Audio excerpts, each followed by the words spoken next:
Donar un libro es un hecho de paz y una oportunidad para que nuevas historias, otras historias, lleguen a los territorios más afectados por el conflicto armado y la inequidad en Colombia. Todas y todos podemos ayudar a que la paz se siga escribiendo en el Bajo Cauca, en el Catatumbo, en el Pacífico nariñense, en el Chocó y en el Guaviare. Territorios que sufren graves tragedias a causa de la violencia armada. Únete y dona un libro nuevo o en perfecto estado para que el poder transformador de la lectura llegue a los niños y niñas, jóvenes y adultos de las zonas que más lo necesitan.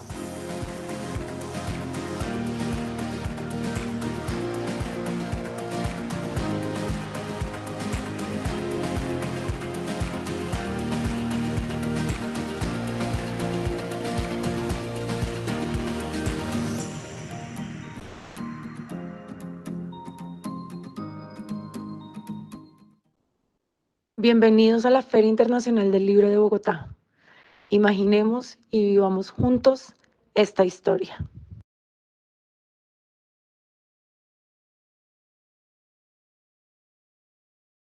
Muy buenos días para todos. Mi nombre es Eliana Cardona, responsable del área de comunicación educativa de la Casa Museo Quinta de Bolívar. Estamos muy contentos de estar en esta oportunidad con todos ustedes para presentarles un recorrido muy especial que tenemos en la Quinta de Bolívar, que es sobre una exposición que tuvimos hace poco de manera presencial, pero para aquellos que no pudieron asistir, la convertimos en una experiencia 360. Entonces, el día de hoy nos acompaña Adelaida Campos, que es nuestra comunicadora educativa y quien se encargará de hacer precisamente todo este recorrido. Igual le invitamos a quienes se conectan en este momento a que si tienen alguna duda o pregunta, las vayan escribiendo en los comentarios y al final del recorrido las vamos a poder responder. Entonces, bienvenidos y bienvenida Adelaida a este recorrido virtual. Bueno, muy buenos días para todos. Gracias, Eliana. Como ya les estábamos comentando, vamos a dar inicio a nuestro recorrido virtual, Lectoras de Infancia. Es una mirada a través de varias de las pinturas sobre la percepción del niño en concepción con los procesos de independencia, de colonia, de república y cómo eran reflejados a través de varios elementos artísticos, especialmente el cuadro o la pintura. Entonces vamos a iniciar. Bienvenidos.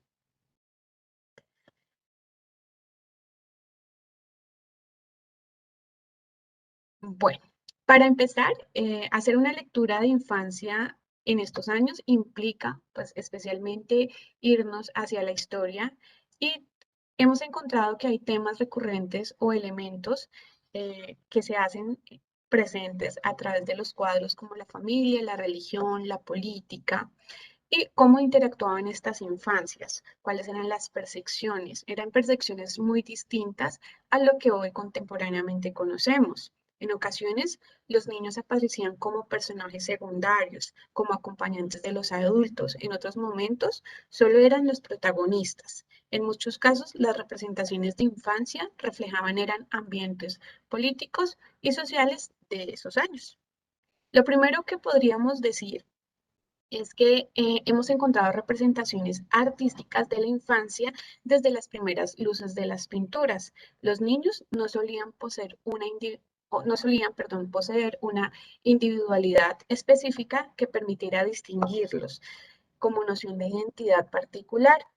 En este caso, las representaciones terminaban traduciéndose en un recurso artístico que estaba relacionado con los objetos de comunicación específica. Los artistas perseguían era lo que ellos querían destacar y lo que se quería ver reflejado en ese momento en la concepción de infancia o de niñez, como lo veamos en este caso. Ahora vamos a empezar precisamente con uno de los temas o de los títulos de nuestra exposición, que se llama Los niños en la colonia entre la religión y la monarquía.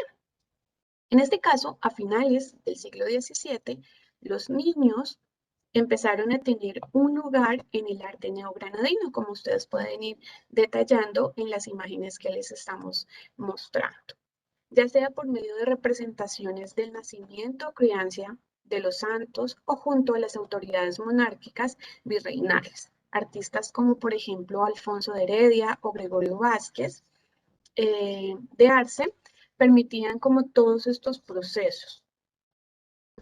Los niños o la primera parte de la infancia fue representada a través de elementos religiosos y por eso una de las figuras que más se destacan en los momentos artísticos de la colonia va a ser la figura del niño Dios o del niño Jesús, como esos elementos o caras de ángeles, que en sí era la vista o la percepción del artista de un adulto en pequeño o infantilizado. Ese era como un poco los elementos que se pueden destacar en los retratos o en los cuadros.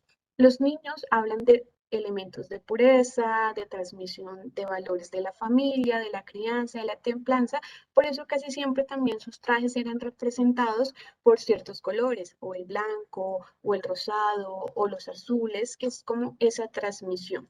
El rosado es algo particular que lo vemos inclusive reflejado aún en el manto del niño Jesús, para como una figura muy colombiana. Y esa es la transmisión de los valores de la templanza de las familias de la época. Entonces eso es algo que se va a hacer mantener muy permanentemente en casi todos los cuadros, dependiendo de los diferentes artistas que van a evocar estas pinturas o estos elementos.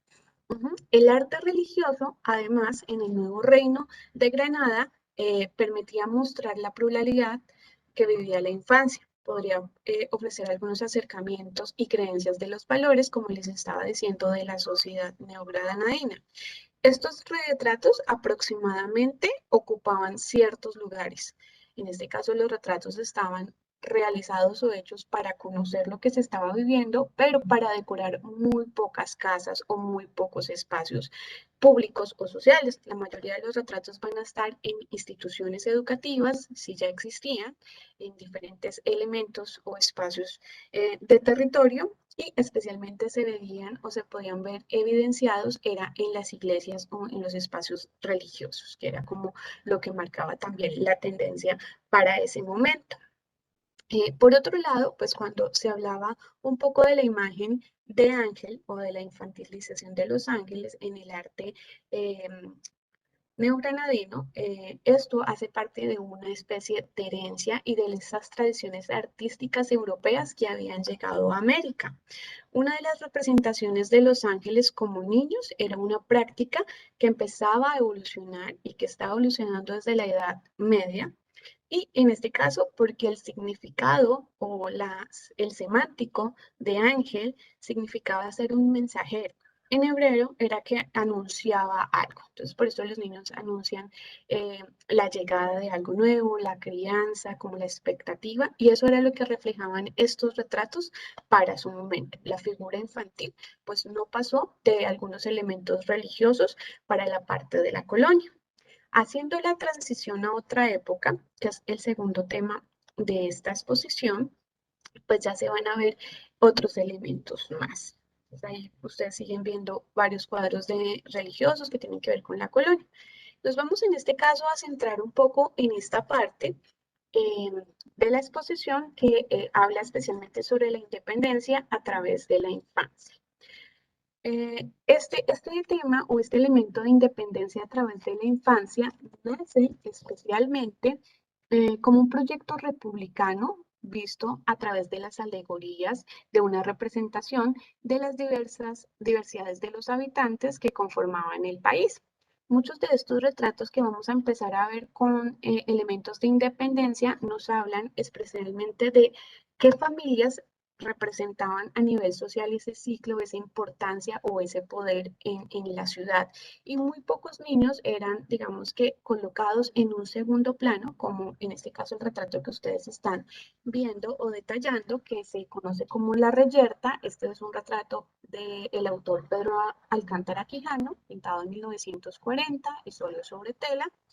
Y en este caso, pues nos habla de esos acontecimientos dados el 20 de julio, donde el español González Llorente tiene un altercado con uno de los hermanos Morales.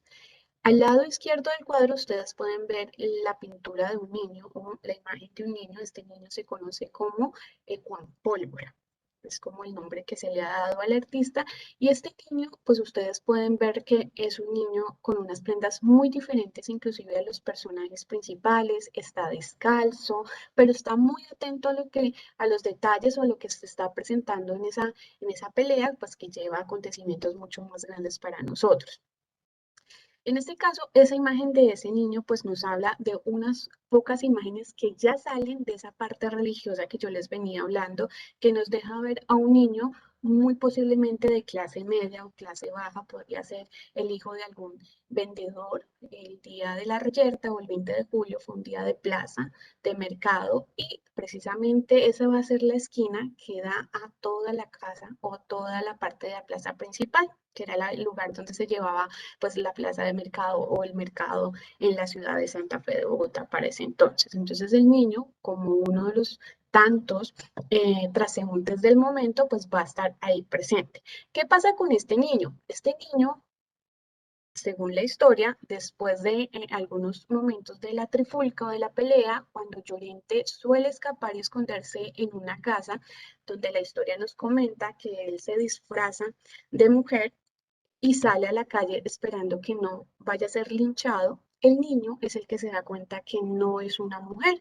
¿Por qué? Porque Llorente omite o se cambian muchas de las partes de su vestimenta, pero algo que omite cambiarse es el calzado. Normalmente los españoles se reconocían porque siempre van a bueno, utilizaban botas, y el niño cuando esta dama está caminando se da cuenta que tiene botas. Entonces él empieza a gritar, tiene una mujer con botas. Para la época las mujeres no tenían la representación o la importancia que se daba para este entonces o para este contexto, y pues eso sería una forma o una ofensa para la sociedad. Entonces toda la gente empieza a buscar a esta mujer, y cuando se dan cuenta que no es una famosa mujer, sino que es Llorente disfrazado de mujer, pues eso un poco aumenta las emociones del momento, y pues eso hace que lo lleven, lo linchen más, inclusive lo busquen encarcelar. Pero es la inocencia de ese niño lo que estamos marcando, y es una de las pocas figuras que aparecen representadas en ese momento de un niño de sociedad.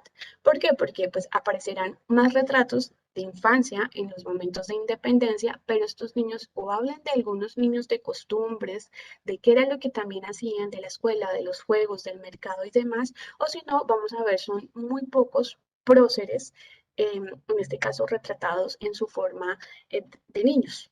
Entonces, es como las únicas diferencias que aparecen en ese entonces. Ya si puntualizamos un poco la parte de la infancia, en los periodos, en el momento de la independencia, pues especialmente se atañe a la crianza que se daba para el momento al nacer.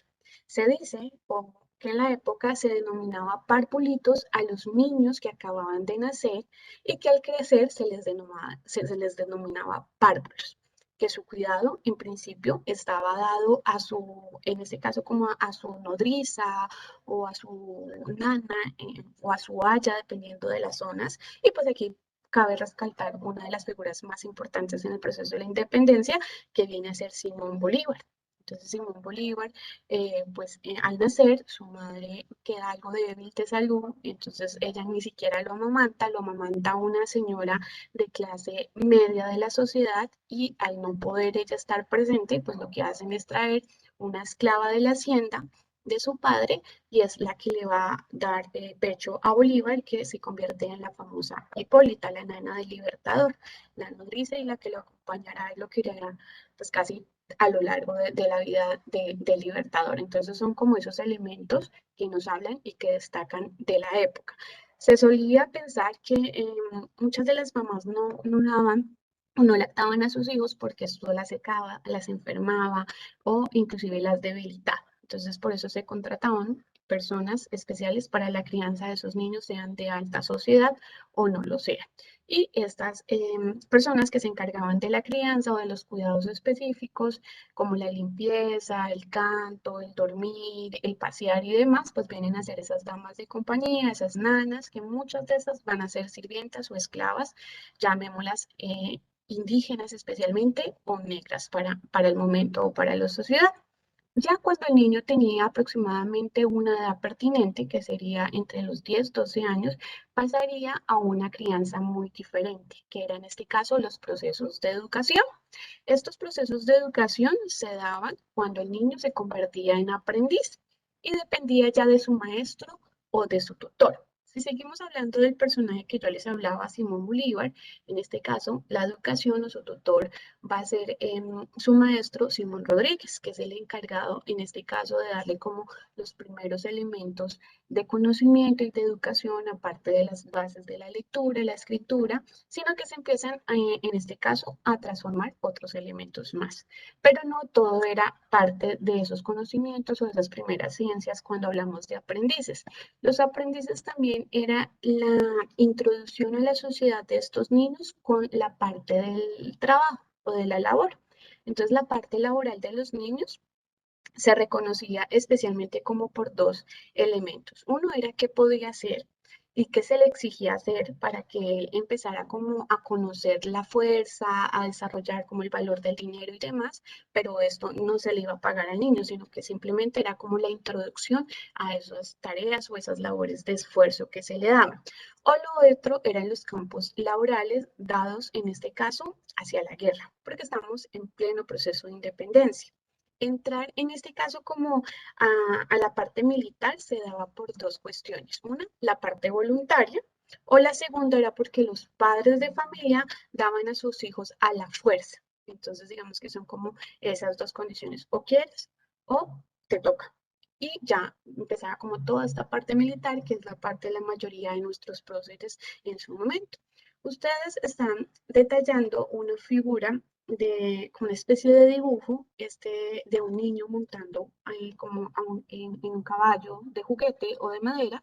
En este caso, este cuadro, esta pintura es de José María Espinosa, fue pintada en el año de 1828 y lo que resalta la figura de este infante es la infancia del general José María Córdoba. Entonces estamos viendo varias miradas de los niños, hablando en este caso en sexo hombres. En el caso de las damas, la educación o la representación era muy diferente, como el retrato de arriba, que ustedes ven a estas damas o estas niñas casi pensadas en adulto en pequeño, muy similar a cómo está vestida su madre, peinada y demás, porque ese va a ser el reflejo familiar que se obtiene o que se da para ese periodo o para ese momento.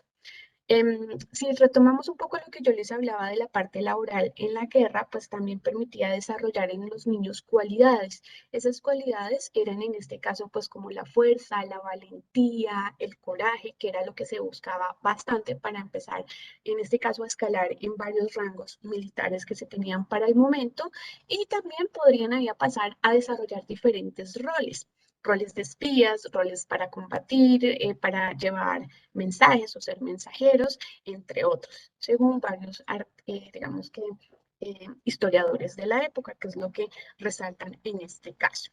Otra parte importante de la infancia en los procesos de independencia viene en este caso con la parte de la educación.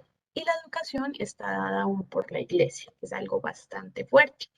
En su momento, la educación y la iglesia o el clero se enfatizaba en que ellos tenían el poder porque era una forma de establecer una institución social que se pudiera controlar, que se pudiera regular y que se pudiera normalizar. En este caso, pues con todas estas sociedades o con todas estas clases que estaban naciendo. Para ingresar a las instituciones educativas del momento o de la época, sea en colonia o sea en independencia, eso era por orden social. No cualquiera podía ingresar estas instituciones o a estos espacios o estos lugares. ¿Qué pasaba? En la época, por ejemplo, se debía pagar, se debía mostrar en este caso que uno tenía como una pureza de sangre, especialmente venir de Europa, ser español o hijo de españoles. Entonces, esa era como una de las primeras condiciones que se daba. Si ya pensamos en la parte, por ejemplo, de los indígenas o de los niños negros, ellos no recibían educación para nada, no tenían como ese derecho o esa inclusión social para el momento. Era lo que se daba. En Colombia, si nos ubicamos precisamente, una de las instituciones escolares o de educación que van a ser, o las primeras que nacieron, vienen a ser, curiosamente, las universidades. Es lo que se está, o lo que muchos historiadores han definido. En estas universidades, adentro estaban los colegios y las escuelas, donde se enseñaba a leer, se les enseñaba el idioma, el latín, la teología, entre otros elementos más. También, en este caso, en la parte de los hombres, pues se les enseñaba la formación militar que tenía que ver con la natación, la equitación, la fuerza, esgrima, manejo de armas, inclusive ya otras partes mucho más de estrategia que tenía que ver con la matemática, la aritmética, la lógica, hasta astronomía se les enseñaba. Si nos vamos a la educación femenina iba en torno a los valores de la casa y de la familia. Entonces a las mujeres se les enseñaba eh, a rezar, a coser, a bordar, a orar, a cocinar, y a muy pocas se les enseñaba a leer y a escribir. Y si se les enseñaba era un poco más hacia el latín, pues porque son las encargadas de transmitir estos conocimientos y estos valores religiosos a sus hijos y a sus familias. ¿Por qué? Porque la educación de las damas o de las niñas del momento eran vista un poco más hacia la preparación del matrimonio. Entonces ya cuando hablamos, por ejemplo, de ese elemento de infancia, las niñas muy posiblemente dejaban de ser niñas a los 12 años porque desde los 12 años empezaba el proceso de matrimonio.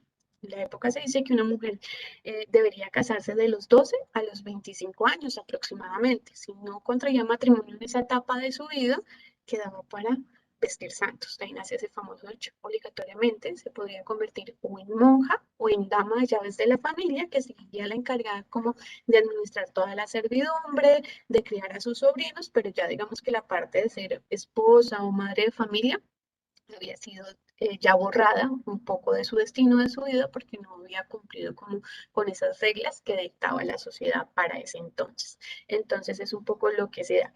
Ya después de pasar de los 10 o de los 12 años, se les enseñaba también pues, el alfabeto, la gramática, y al finalizar como todos estos cursos o todos estos elementos o conocimientos, pues se les otorgaba el título de bachiller a los niños. Entonces son como los dos paralelos de la infancia, vista también por sexos, una crianza y una educación muy diferente para niños y una crianza y preparación para las niñas, en este caso en la sociedad que se da. Si hablamos propiamente también de la independencia o de estos elementos que estamos retomando, pues se destacan niños que aportaron también a estas fechas o a estos acontecimientos de independencia. ¿Y qué más que resaltar dos figuras, una femenina y una masculina con la batalla del Puente Boyacá, que se llevó a cabo el 7 de agosto de 1819. Vamos a empezar por las niñas, y una de las niñas que más destaca la historia, pero que de pronto desconocemos, se va a conocer como María Estefanía Parra Chinchilla. Esta niña de tan solo 10, 12 años, dependiendo del documento que leamos, ayuda o aporta, en este caso, el proceso de la batalla de Boyacá, porque ella es la que comunica a Santander que había visto a unas tropas militares almorzando en cierta parte o en cierto sendero de los campos de Boyacá y digamos que da un poco la estrategia de la ubicación donde estaban, y lo segundo es que donde ellos estaban había un río que tenían que transitar. Ese río era bastante extenso y demás, y lo posible era que si ellos pasaban por ahí, pues las corrientes de este río se los llevaran a la mayoría de las tropas patriotas, y si iban por el otro lado, pues los iban a detallar o los iban a observar, y iba a dar pie para que ellos se alcanzaran a preparar y no los dejaran pasar en ese famoso puente, que es pues como uno de los símbolos y iconos de nuestra independencia. Entonces, propiamente, pues María Estefanía Parra lo que hace es presta sus labores de guía entre Bonza y Tuja para que el Ejército Libertador pudiera hacer el avance nocturno, porque ellos pasan este río en la noche, y así sorprender a Barreiro. Y le permite a los patriotas, pues primero llegar a Tunja, digamos que obedecer, y luego en esa famosa batalla pasar ese río que casi todos los días ella pasaba con su mamá, a un costado donde la corriente pues no era tan fuerte y era el paso angosto del río. Entonces esta va a ser una de las niñas heroínas de la época.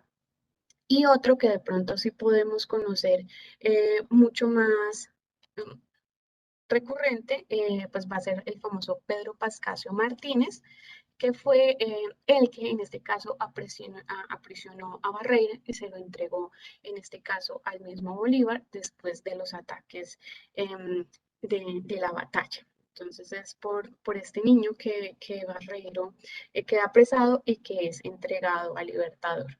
Pedro va a ser un niño de tan solo 12 años, un pequeño de tan solo 12 años con una mente brillante, dicen por aquí. Su carrera militar empezó a muy corta edad. Él ya, digamos que ya pertenecía como aparte de estas tropas militares patriotas, pero algo que se destaca en él es, uno, su valentía. ¿Por qué? Porque lo que hace Barreiro es darle dinero y decirle que le da estos elementos para que lo deje escapar y que no dé digamos que no dé su ubicación a ninguno de los participantes o soldados del ejército patriota. Él no se deja comprar, por así decirlo, y lo que hace es apresarlo muy fuertemente, digamos que convence, que es convincente, y deja sus valores a un lado y dice como no, y se lo lleva y se lo entrega al mismo Bolívar. Entonces es como la importancia y las hazañas de estos niños que pues van a estar para la historia. Y uno de nuestros últimos temas de esta parte de la exposición viene a ser ya los niños en la República, ese cambio, esa transición que se hace, donde hay muchos más elementos, donde ya se ven otras apreciaciones, especialmente por la historia o por los cuadros. Entonces aquí empiezan a aparecer cuadros de varios costumbristas de la época, donde el retrato es mucho más, digamos que detallado, tiene más elementos de símbolos, permite ver diferentes niños, diferentes clases. Entonces nos deja saber un poco más de esta sociedad de la que estamos o hemos venido hablando. Entonces, en estas esferas neogranadinas, como se diría, se consolida prácticas sociales o elementos de la cotidianidad de la sociedad. Entonces, aquí vamos a ver, por ejemplo, varios retratos de Ramón Torres Méndez, que él es como el costumbrista de la época. Entonces, tenemos en diferentes elementos, y tenemos también el retrato aquí de la familia de Antonio Morales, esposa e hijos. Entonces, ya también ahí aparece pues como diferentes elementos. Este retrato pues fue pintado por José María Espinosa, también es una pintura sobre tela, y va a ser retratada o realizada más o menos para el año de 1850. Entonces aquí vemos pues también la percepción que aunque el niño o los infantes son tenidos en cuenta, siguen siendo vistos adultos en pequeño, pero con mayores proporciones, o ya no pasan de ser de un segundo plano, y digamos que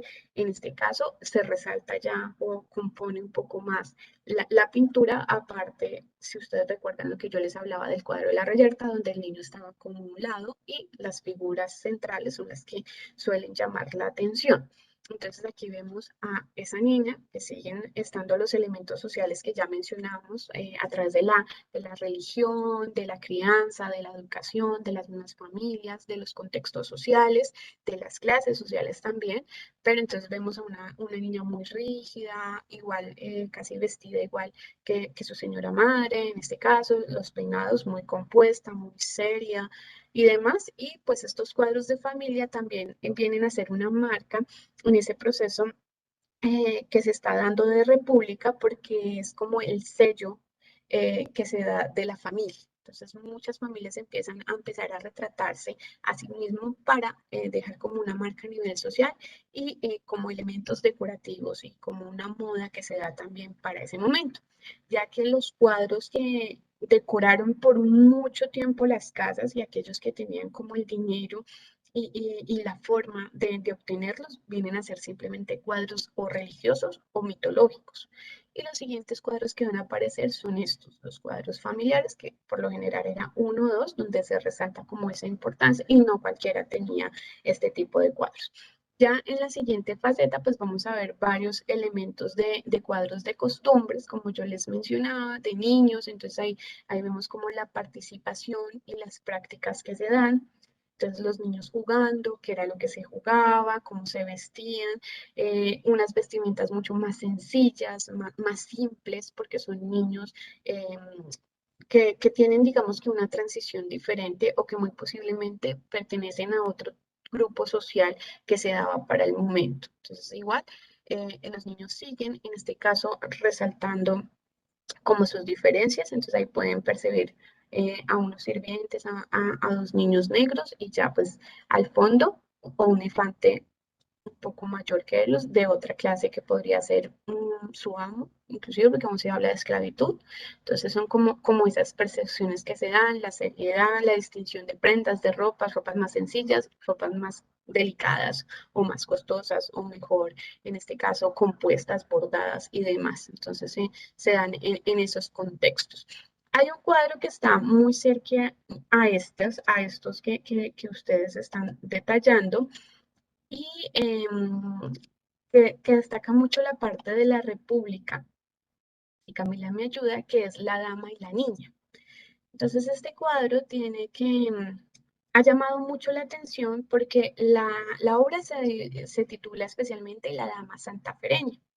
Y esta mujer que aparece allí retratada o pintada ha causado gran polémica en sus principios porque se consideraba que era Margarita Ortega la que estaba retratada y que la niña era Mercedes Nariño. Entonces ella va a ser la esposa del anillo, percibida en los primeros análisis de la historia, pero lo que llama la atención es que ella sobre su cuello lleva un camafeo, que era una de las alhajas o joyas de la época, con la imagen o la pintura que debería ser de su señor esposo. Pero al ver y al detallar un poco esa pintura de este camafeo, se dan cuenta que no es propiamente Antonio Nariño el que está allí, sino Jorge Tadeo Lozano. Entonces eso causa varias polémicas, varios elementos, los chismes de la época que son el mejor elemento de comunicación también. Entonces, mire, por eso Nariño no estuvo, ella le fue infiel con José Tadeo Lozano, entonces la niña no es hija de Nariño, sino de Lozano y demás, pero ya después empiezan a nacer y a analizar otros elementos más y ella sería más bien María Tadea González Manrique. Entonces sería más bien otra persona o otro título que se daría, pero digamos que aquí se resaltan muchos estos elementos que yo les venía mencionando y cómo las historias vienen a ser, en este caso, resaltadas ¿qué? Para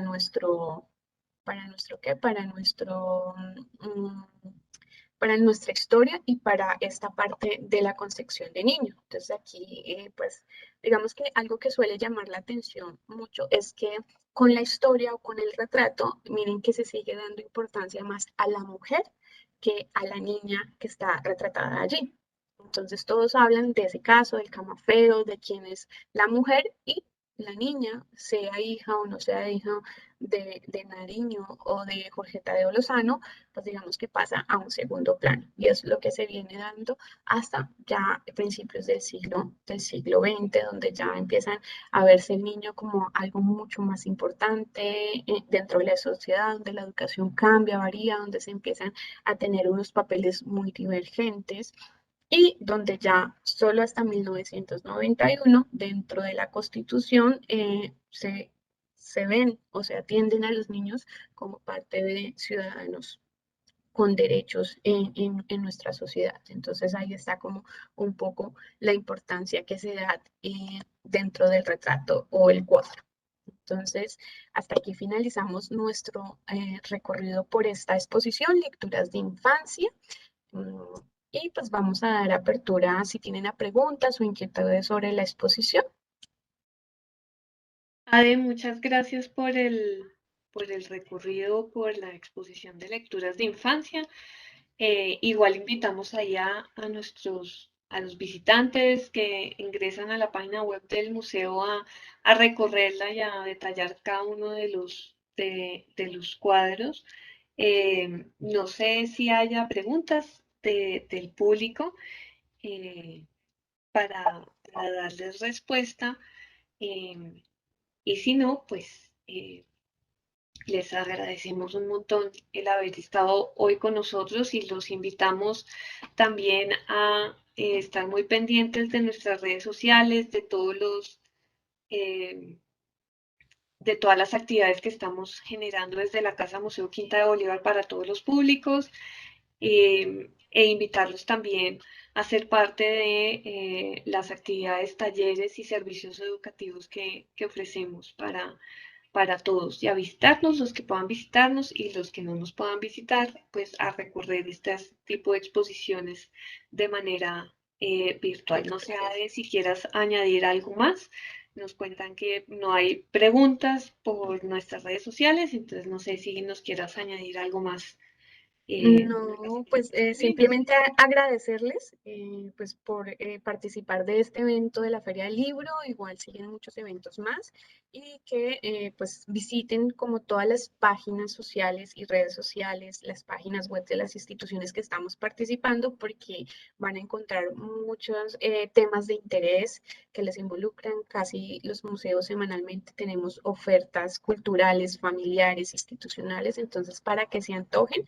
Y hay muchas más exposiciones en nuestra página web para que ustedes las lean, las recorran, las compartan con sus familias, con ustedes. Y si tienen preguntas, pues también ahí están nuestros datos principales para poderles colaborar. Siempre bienvenidos y muchísimas gracias por acompañarnos. Yo tengo por acá una pregunta que la acabo de leer acá en el Facebook y nos la hace Laura Fonseca. Y dice, ¿consideran ustedes que el reclutamiento de niños por el ejército patriota no es un fenómeno equiparable al reclutamiento forzado actualmente de menores? ¿Por qué es diferente? Tremenda pregunta. Uf, bueno, Yo, bueno, ya esto va muy, muy al análisis y más como al contexto de Adelaida Campos, lo que conoce y no tanto de lo que la quinta representa, porque pues ya esta pregunta es más a nivel personal por lo que he estudiado y lo que he leído. Son contextos diferentes en cierta medida, porque ¿qué pasa con eso? La percepción de niño no era vista como hoy de pronto la tenemos, no se hablaba de derechos, de deberes ni siquiera, ¿sí? Sino que el niño, como les venía comentando en todo el transcurso del recorrido, era un niño pequeño y los que van a tener privilegios, por así decirlos, pues vienen a ser los niños de clase alta, de españoles o de criollos, ni siquiera criollos. Entonces es un poco como la percepción y muchos de estos niños van a tener su reconocimiento. Sí ingresaban a las tropas, pero no quiere decir que van a ingresar a ser militares ya de rangos altos o a llevar ciertas, sino casi siempre vienen a ser espías o mensajeros, que eran como los papeles indicados para para estos imaginarios, para estos niños que se daban en el momento y luego pues se les daba como el reconocimiento estamos hablando de unos contextos muy diferentes y ya cuando hablamos de tropas armadas se están violando muchos derechos porque estos niños son secuestrados, muchos de ellos, ¿sí? Son violentados también, ¿sí? Entonces, digamos que va mucho más allá de ese imaginario de infancia que se manejaba y que se da. Puede que en algunos elementos o hilos se conecten por algunas cuestiones, por las armas, la batalla, la guerra, pero también son peleas diferentes, son momentos diferentes y la concepción de niño o de infante también va a ser diferente, tanto en independencia colonia como en nuestra actualidad. Vale, creo que es un tema muy Sí, complejo porque además lo que tú dices son contextos totalmente diferentes y hoy en día, siglo XXI, estamos hablando de derechos de los niños y de los niños como sujetos de derechos, cosas que no existían en el siglo XIX, entonces sí hay que diferenciar los contextos y obviamente entender en qué momento se está dando esa participación de la infancia en las guerras. No es que nunca haya existido.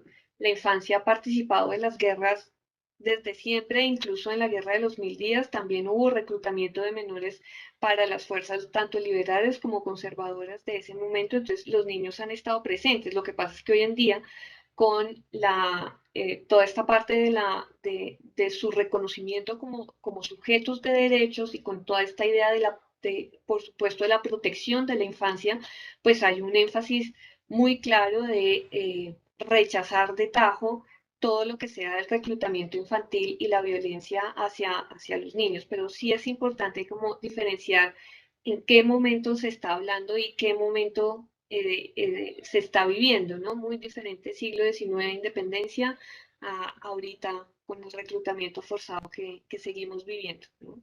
Eso creo que ahí nos daría para otra exposición relacionada con esto y le agradecemos a Laura también por la pregunta que nos realiza en las redes sociales. Entonces, eh, creo que no hay ninguna otra pregunta en salas. Eh, Ahora sí, pues agradeciéndoles a todos la presencia y como esta gran oportunidad de participar de la Feria del Libro, esperamos que nos puedan visitar y si no, nuevamente recomendable todas las actividades, tanto virtuales que tenemos de recorridos, talleres y demás en nuestra programación cultural y que sigan nuestras redes sociales muy de cerca, ¿no? Entonces, muchas gracias por estar con nosotros, gracias Ade por el recorrido, gracias a Camila por el apoyo técnico al mostrar la exposición y por supuesto a Vanessa, Cristian, a Gabriela y a Juliana, tanto del Ministerio como de la Cámara Colombiana del Libro. Entonces nos despedimos, nos vemos en una próxima oportunidad.